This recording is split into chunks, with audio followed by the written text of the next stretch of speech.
come up with this stuff? Huh! What are you doing sneaking up on people?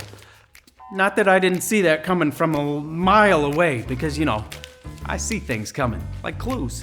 That's why they call me Find It Freddy. You got a clue? I will find it. And clues are the building block to solving a mystery.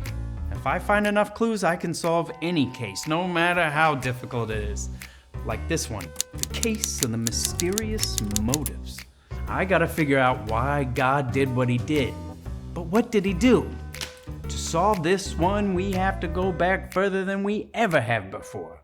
Back to before there was even a heaven or an earth. That's back before even my dad was born. All that was around was God. And Jesus was with God since Jesus is God. And they've always been around, see? And they created everything. Insects, trees, oceans, solar systems, pizza. Man, I appreciate that one. I'm not gonna name it all, just know they created everything. And they created humans to watch over Earth, see? Things were great for a bit. Humans and God spending a lot of time together, and things were perfect on Earth. Till these humans disobeyed God. This is called sin. You probably heard of it. It's no good.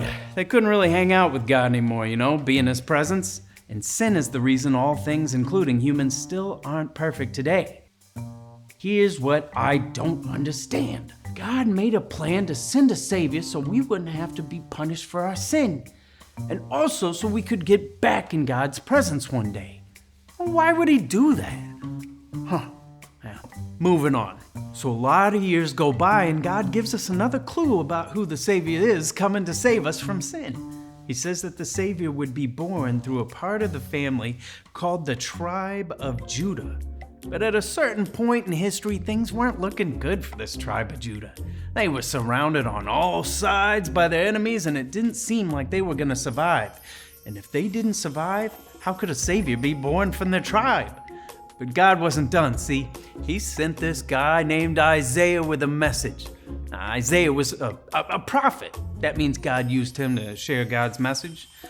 And what was the message? He told the people that the Savior would come from the family line of Jesse. And who was Jesse? He was a guy from the tribe of Judah. Isaiah called the coming Savior a branch that would grow from the root of Jesse's family. That's where that tree clue comes in. He goes on to say, even if the tree gets cut down, this branch could grow again. And when our Savior shows up, the whole world is going to change. It's going to be safe at last. All right, so now we go forward in the story to about 700 years later. There's a baby born. He's from the tribe of Judah. It's the great, skip a few greats, great-grandson of Jesse.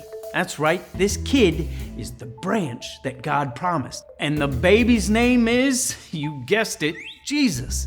And he's the reason we celebrate Christmas, which I appreciate just as much as the pizza. This is where the last clue comes in. A heart. But what does it mean? We're celebrating Christmas here, not Valentine's Day. The question I keep coming back to is, why would God give us such a big gift? Jesus was with God from before the earth was even around. God had to have loved him very much. And he just sent him to us to save us? Wait, if he gave us Jesus, who he loved very much, it must be because he loves us too. Of course, back in Isaiah's time, God encouraged his people with the promise of Jesus because he loved them. And then he sent Jesus just like he promised, because he loved them, just like he loves us now. And we know that there will be a day when Jesus will come back because God promised it. And God keeps his promises because he loves us. That all adds up to this. God loved us by sending Jesus. Whew! Another case closed. But just because the mystery is solved doesn't mean the story is over. Remember, God's love goes on and on and on. Hey, somebody get me a pizza in here. Thank you.